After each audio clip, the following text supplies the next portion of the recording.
project. They think that'll be very exciting. And we do have people who are already excited to do so. And what we're going to be able to then do with that, showcase our superstars who deserve to be lifted. Remember, your greatest job satisfier, Frederick Herzberg, 1959, recognition. Superstar, you're a superstar. You're our example of outstanding education. You're our example of what master teaching looks like. And here it is for future generations. Think about that for our mentoring program. Think about that, and I know what's going to happen. It's going to catch fire. When you do it for a few, the jealousy will sink in. They're going to want, I want to do one too. Terrific, please. So it won't be so confrontational. We don't force anything on anybody. We bring it in where it belongs. So that's where we're headed. One of the greatest things we've been able to do too, and we're going to continue to do this, is as we gather that data through the evaluation system, we're assigning that PD based on your individual needs. So again, we're working more and more. Principals are getting better at that as they learn the video libraries and what's available. That, you know, I see this is where you need some help. Here's something I'd like you to preview, and let's come back and talk about it and have a professional conversation about how we can apply that to your classroom. And the last piece to this too, which I'm very excited about, which we're going to be also upgrading. Right now we use two tools. We use a data collection tool and a classroom walkthrough tool. And I'm going to tell you this too. Don't ever let, I had a conversation with a colleague about this. Essentially, they're surveys. You're taking surveys. It's survey data. So someone said to me, well, you can use Google Docs for that. Has anybody read about Google Docs and their privacy problems and their concerns and Google's issues with privacy? You cannot use Google Docs to do surveys because it's confidential personnel data. You don't own that data. Here you do. One of the other, I'm trying to think of all the other things that were positive for us. One of the other things for us too was, not all of my schools are Wi-Fi'd. So as they completed their surveys on the iPads, because I didn't get them 3G iPads, they were too expensive. Once you actually come into a Wi-Fi area, the survey uploads, but until then you don't need to actually upload that. You don't need to be online, because I had principals, some of them were bringing in like laptops and things like that. That was the beauty of the iPad. And one of the things I'm excited about now too, is from a human resources perspective, okay, there's a model that's out now called Reflect Live. Now, I don't have it yet, but we're bringing it in for next year. Within Reflect Live, what we're able to do is this. We're able to track the assignment of the evaluation. Okay, the initial evaluation is actually assigned almost like an iCal calendar invite or through Outlook. We send an invite to the teacher. Here's our evaluation. The teacher uploads that lesson plan. Because our goal is to go paperless, just so you know. I hate paper. I want to go paperless. They're going to upload that evaluation. That pre-conference can actually take place electronically within the system. What are my look-fors? Here's what I'm looking for. Because here's the other thing that we taught our administrators that not everybody understood. You don't see every domain and standard and strand in every single lesson. You only look for certain things. Now again, not everybody understood that. And when we had this huge tool, everybody looked for the same thing. So you assign, here's what I'm coming in to see. What should I see in this lesson? Again, that's that professional conference, that pre-conference using a clinical model I can have within the system. And as an central administrator, I can see this. It's assigned. I'm able to see when it happens. They do their initial observation. What I think is pretty innovative and what I really want to get to doing is this. Within that system, teachers are actually able to do a self-evaluation. It's called metacognition, right? Thinking about thinking. Reflection, reflective practice, the most important thing you can do. Reflect. When I leave this podium today, how did I do today? What can I do better next time? That's what we do. That's what makes us professionals. So let the teacher create this holistic approach by saying, how do you think you did today? And you're going to get some folks who are going to be self-deceptive, I'm sure. I was a 10. And the evaluator comes in and says, maybe you were 6. And here's why. Again, we gave the principals the tools to explain why. That starts that real professional conversation for that post-conference. I track all the way through. It stays within the system too. Because I always had this happen, okay? Only speak from personal experience. People would write an evaluation. It was no good. You didn't do a great job. They'd get bullied. The principal would get bullied into changing it because they didn't know what to say about it, right? So then they would change it. When you went to the person's file, it was glowing. I can track that process. I don't mind somebody coming in, having a professional conversation, and clarifying for the observer. And the observer saying, you know, I didn't really get that. Now I do. That's okay. But I'm able to track that all the way through, and it actually stores them as electronic PDFs. I think if I speak to that better, because I don't have it. But from what I previewed, it's exactly what I'm looking for. So everything stays within. I have access to every one of my evaluations through the process, through the initial notes, through the first draft and to the final product that goes within the personnel file. So we're very excited about that. Let's see, do we have any other fun stuff up here? Oh, I wanted to show, that was the reason I quoted it. That's the May 10th and leadership. Here's the real key, you have to remember that one. Here's the real key to changing the teaching profession. We need to support great teachers. We need to support great teachers. Stop wasting your time on the zeros, okay, which we always do, because just like the kids, right, when you're a vice principal or a principal, you spend 95% of your time on the 5% of the kids who are always in trouble. Stop wasting your time on the zeros. Support the 8, 9s, and 10s. Support the 6, 7, 8s, and 9s, and make them 10s. That's the key to changing the teaching profession. The other ones are going to be, they're going to die along the way. They're going to go right out the door. Okay, so this is my little ending quote here. Everybody's got equal talent. Okay? Everybody, excuse me, think about it. Let me stop. We do not have equal talent, but we deserve an equal opportunity to develop those talents. Everybody comes to the table with great skills. Support those great teachers. We're doing that right now. We're meeting with success. I encourage you to if you need anything, please reach out to me. I'd be happy to have you come down and see what we're doing.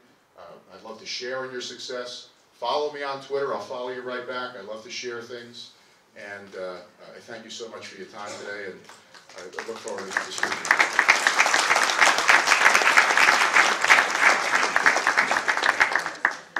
I think we're going to do Q&A later on. Yeah. Lou just took it. Let me just pull it. Can you just pull that main screen up quick so you can write down that URL? It's tinyurl.com, Sengre Valley, S-E-N-G, but don't put it up so you can see it. That name is a long one to try and spell, you know. There you go, it's the one right there at the bottom, the yellow. tinyurl.com, Sengre Valley. It's going to download as a PowerPoint show. You can email me if you want it as a, and again, on the bottom of the show is my email and you know, all my other contact, my phone. If you'd like me to email you a PDF copy, things like that, because again, we don't steal, we borrow. If you'd like to have access to those grids that I put together as far as the side-by-side comparisons, when you're bringing things to your boards, when you're bringing things to committees, I'm happy to share. So, you know, you let somebody else do the legwork, the heavy lifting for you, and you guys, you know, you don't have to give any credit, I promise. I don't worry about it. So, but if there's anything we can do, we appreciate it. And that's all for me. Want to take 2 minutes? Yes. Thank you so much. Excellent. You. And we're going to have an interactive segment too. Thank you, Stephen. We finally have the access code, so it's not case sensitive. So let me give it to you now. RCNJ event, EVENT -2. And then the password is RCNJ UPS -2. And someone in the back, it does work, right? Hey, okay. Thank you very much. Now we'll start with you, Lou. Good morning, everybody. My name is Lou Stoniker, and I am the Staff Development Coordinator for Monroe Township Public Schools in Middlesex County, New Jersey. A role that not many districts have, or positions that many districts have, but it's been a very valuable tool for driving our district ahead, both with evaluation and observation and professional development. A little bit about the district real quick. We're one of the fastest growing communities in New Jersey. We have 7 schools. We're going to soon have 8. Our district educates about 6,000 students, and that's 200 increase over last year. We have had years where we've had an increase in student population of almost 600 students. In my role as Staff Development Coordinator, I've trained over 380 new hires since 2001. And we are a pilot district for E4NJ during this current school year. How did growth affect our change? Well, one of the big changes was that my position was created in 2001 because we knew that over the next 5 to 6 years we were going to have a major increase in both student population and teacher and administrative hires. In 2005, we actually had 97 new full-time teachers in our district come in 1 year. And in 2005, Stephanie Goldberg was hired half-time as a staff development coordinator. In 2006, we designed a walkthrough tool with my former assistant superintendent, Dr. Christopher Tinkin. And if not the first in this area, we were certainly one of the first in this area to start using the Teachscape tool as a classroom walkthrough device. In 2007, we designed a 3-tiered evaluation system because our feeling was that we were evaluating our teachers that were coming out of colleges from all over the country with different backgrounds, different training, the same way we were evaluating a person who had 15, 20 years of experience. I had a great aha moment one day when I was taking my mother and sister out to dinner, and the waitress walked around and this little girl was following behind her, and she was listening, and she brought the drinks over and everything. I said, gee, you can't serve me a glass of water until you have a week following somebody around to see how to do it. But in that first day of school, we put a new teacher in the classroom and we shut the door and we say, good luck. So we designed a 3-tier observation system and evaluation system for our new hires based on a 3-year professional learning community model, where all our first-year teachers were a cohort, our second-year teachers were a cohort, and our third-year teachers were a cohort. And that way we could say that our teachers had all those prerequisite skills that we wanted before tenure came about, and we had an idea of whether we wanted to bring those teachers back in each subsequent year. 5 items that we looked at for teacher expertise was a common language of instruction. We needed all of our teachers to be speaking the same language. We needed all our administrators speaking the same language. We needed focused feedback and deliberate practice. We needed feedback to be timely, focused, and deliberate in making change. We wanted to give our people opportunity to serve and discuss teaching and learning. And we did that through our PD program. We wanted a clear criteria for success and a plan to reach that success. And then we wanted recognition of progress. Teachers need to know how they're doing, especially new teachers in the profession need to know how they're doing. So questions I'm going to try to address that we had to deal with, because remember we did this back in 2004, long before E4J was even in the thoughts of the Department of Ed and the state. So we're going to talk about how long should walkthroughs be, what numbers should we try to push, what does the data look like, and real importantly, how can the data be used? Because we're going to have a lot of data coming in now that we've never had before, and how can we use that data to make our schools and our districts better? What is inter-rater reliability, and how can we ensure that we have that? Steve talked about that briefly, but that's a real key tool, is that if we don't have inter-rater reliability, then we don't have true data that we can work with. Where do we get our videos to practice with, and how do we use them? And should we encourage peer walks in addition to administrative walkthroughs? We began conducting walkthroughs in the 2007-2008 school year after a year of preparation. We conducted an extensive training for administrators during the summer of 2007. We met for 3 days in July. And what we really drove our discussion is what does a Monroe Township school teacher look like? What do we want all of our teachers to look like, and what things should we expect from them? And I'll talk about that a little bit more in a minute. We added instructional rounds. We did a 4th day at the end of the summer as a debrief.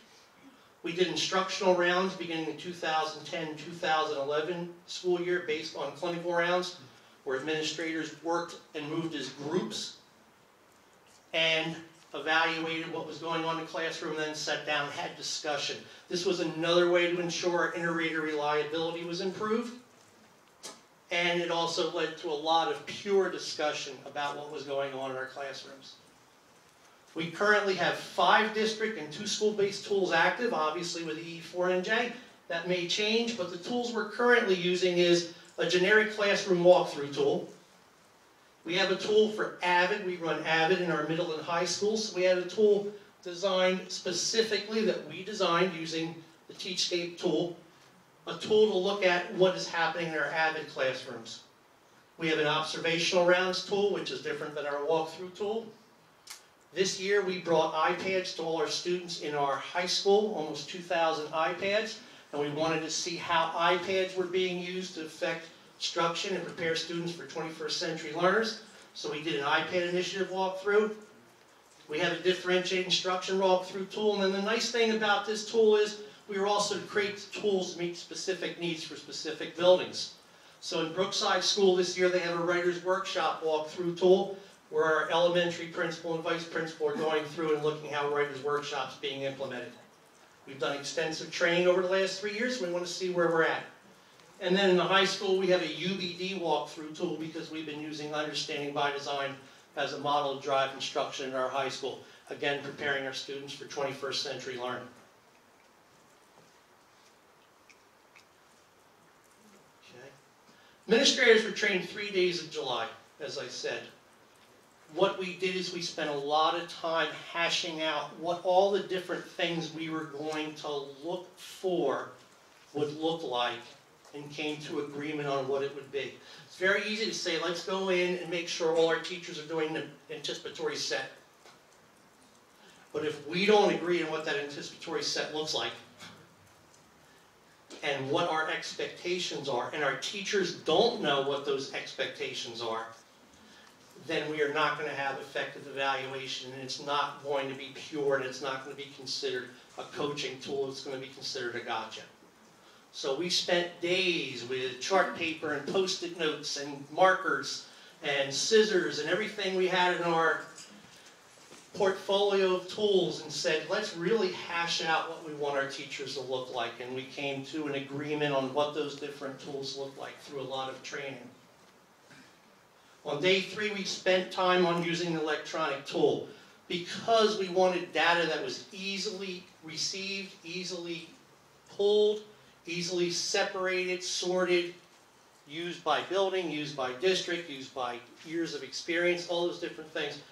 We tried to do it with paper, and it just was so cumbersome, it just did not work for us. So we went to an electronic tool. Day 3 was spent on using that tool, and then they used the tool over the summer during our summer enrichment program so that they could get comfortable with the tool. We could also collect data and see how those things work for us. How long should our walkthroughs be? We did 3 to 5 minutes. Every administrator got the 3-minute classroom walkthrough. We did a lot of training in early September and made sure that that model also worked. We focused on professional growth, professional development. We used a coaching focus as opposed to an evaluative focus on here are areas that are identified as strengths, here are areas we'd like you to grow, and we just collected a lot of data.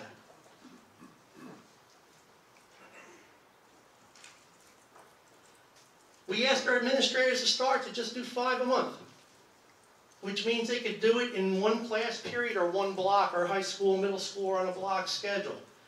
We had 27 administrators in the district, and if each did just 5 a month, we knew we would conduct 1,350 walkthroughs.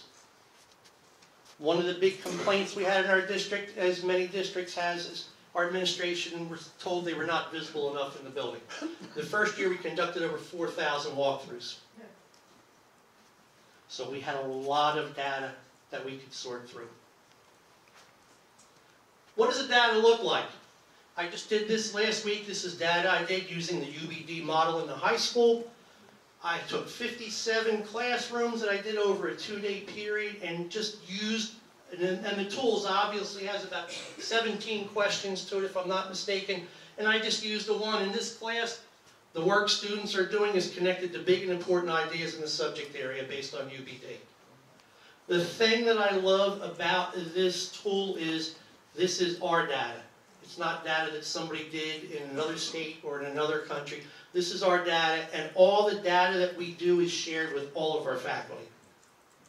So I can go online and look at this slide here that says that about half of the walkthroughs we did, looking at the pie chart, say that we are evident and effective use of big ideas. We had another percentage that was evident and somewhat effective, and those are areas that we want to work on. And then we had a small piece of the puzzle that said not evident or effective. or evident but not effective.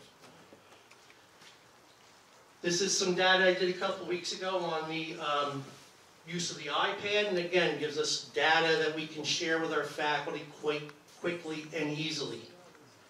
We've been using this data since 2007, 2008, and in 2008, 2009, because we use this data to drive our instruction, we were recognized by Learning Forward or NSDC as a national model for professional development.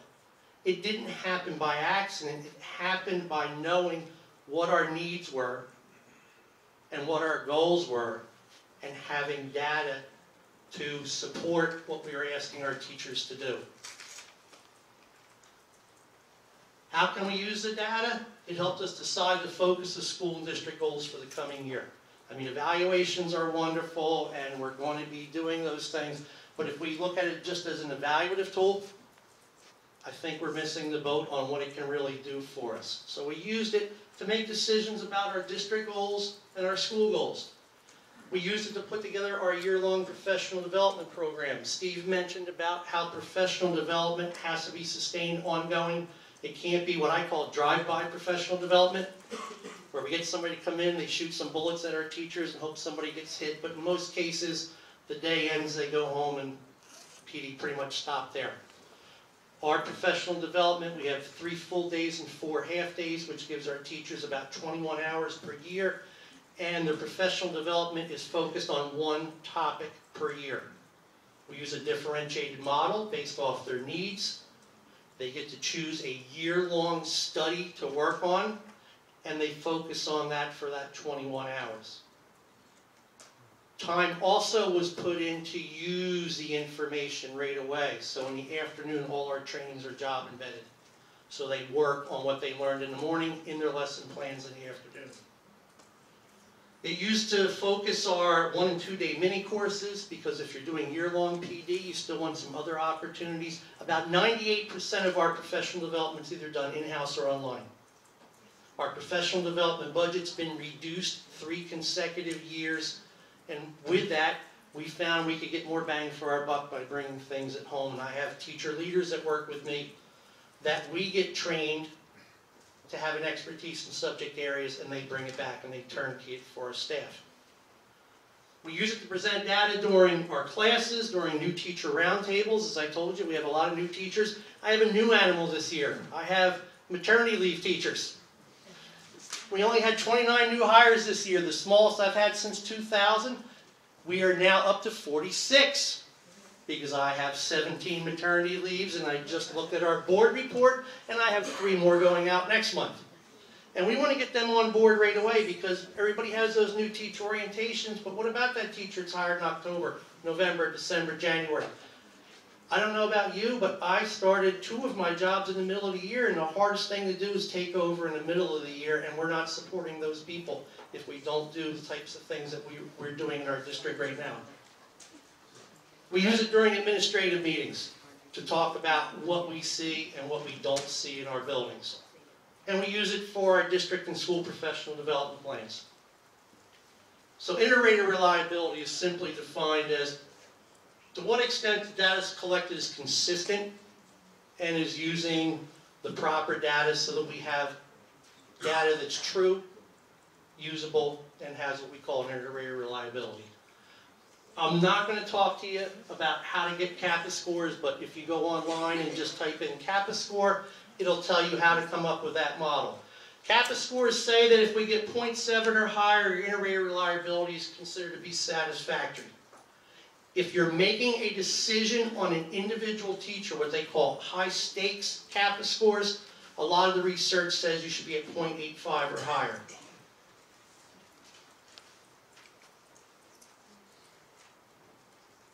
How did we do it? During the summer, we used Teachscape's online tools, and one of the things I loved about the tools they had is they're grade specific and subject specific. I can go elementary school and I can see a language arts, math, science, social studies classroom, walk through videos, or I can go to high school, or I can go to middle school. It's broken in actually in lower elementary, upper elementary, middle school, high school. So we got 4 different sets of videos, and what we did is we showed over 20 videos to our, over 24 videos to our team, and we used that data during the summer to say what was our array reliability, and we came up with 78.4, which obviously showed us that the data we would be collecting would be solid. We do array reliability checks 3 times a year. I think Steve said he was doing the same thing, beginning of the year, middle of the year, and end of the year. When new administrators come in, we make sure they are trained immediately through our PD program, and we do an array reliability check on them. Where do we get the videos? Teachscape. Also, we got involved with Teachscape way before the classroom walkthrough tools. We use our high-yield strategies online professional development. That was my first connection with the company, was trying to get more bang for the buck, trying to stop paying for that mileage, trying to stop send one teacher out to a workshop somewhere around the state, bring it back, try to find time to share. Couldn't find enough time to share. So we found that online videos were really helpful, and we started using Teachscape back in their infancy, back in 2001, when we saw them down in Atlantic City at a conference. So most of your programs are going to have great video tools that you can use to practice with the tool in a comfortable setting, but Teachscape, as I said, gives you tools that are based off of different subject areas and grade levels, so we're not all looking at high school science and doing walkthroughs on high school science. We're seeing it on a variety of topics. Should we encourage peer walks? We've done many peer walks through the life of the program, but one of the things that we found a little bit late is we don't add this data to the main force of data, because what it did is corrupted our data because we don't know their inter-array reliability. That is a thing we learned from our mistakes. So we do encourage peer walkthroughs. We actually have 3 ways in which we use it. Part of our PD program, we use what's called a peer coaching project that teachers can do. Our PD program is, again, pretty sophisticated. I can't talk about it today, but they have 5 different projects they could do. Or they can take a course, a year-long course, and one of the projects is to do peer coaching. When they do peer coaching, we use the tool for that. Observational rounds, we let teachers or people who are interested in administrative pursuits join in with us. And we used it to acquaint reluctant staff and union members to the tool early on in the process. The best way to get buy-in on this is let them see the tool, feel the tool, try the tool, see what it can do and what it can't do. And we did that with our union leadership. We spent a day where we trained them on the tool, moved them through the process, showed them what the data looked like, showed them the graphs and the pie charts, and got them comfortable with it. It's not an easy sell, and with EE4NJ, we obviously have a lot of other variables coming into play, but it's one of the ways we got them starting to talk about it. What did we learn? Make sure that the tool and the data is shared with teachers and union leadership before you start or early on in the process. The tool is what we had a problem with, and I don't mean Teachscape. Back in 2004, we had to use iPads as our collection tool because iPads were not around. And we had a lot of problems with our administrators not being comfortable with the tool and the tool not doing some of the things we wanted it to. It's a lot easier today because it seems almost every tool that's out there can go on a smartphone or an iPad. We use both in our district now. But you have to make sure that the tool you're using is good and works for your people. Make sure that you use the tool, doesn't impede your ability. As I said, when purchasing electronic devices, test several tools. Make sure you're picking the right one. Use the data for decision making about your professional development. I can't stress that enough as a staff development coordinator. That is what I asked for this tool to come to the district for. I was the one that said we need this in our district. And when I looked at it, it wasn't about evaluation, observation. It was about getting data on what we could do to make our teachers more successful. Keep peer data separate from the data which is collected by administration while looking at both. But keep those separate. The last thing I want to do is just a real short video clip that we used to launch the program in our district. I found it on YouTube and I thought you would find it interesting. This is what we got to get our administrators excited about what we were doing. Some of of you might remember this old commercial. That's based on. Would be nice if it was already up here again. I had it loaded, but obviously took too long to come through. There we go.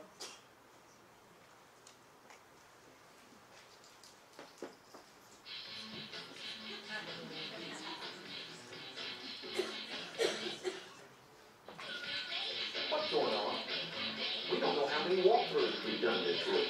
We don't know if our teachers are posting the learning objectives. And nobody knows where Dr. Henry is. 142 walkthroughs. 97.3% posted learning objectives. Linda Samples, where's Dr. Henry? She's in her office.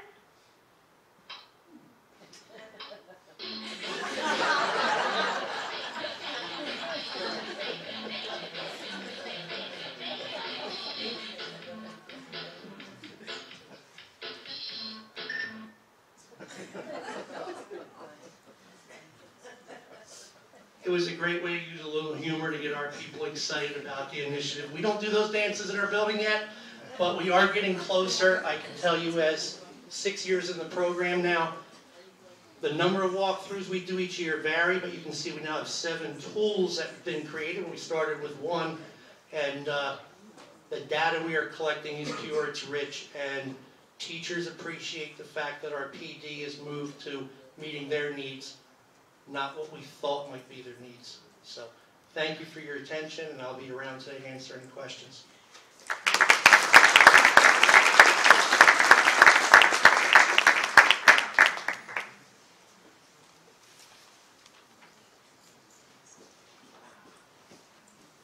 Thank you so much. Now we're going to have 2 other administrators. First, would you like a break? I thought so, you know. So there's a little store to the left if you go out the door where you can get some water and something to drink or a snack on. If we give this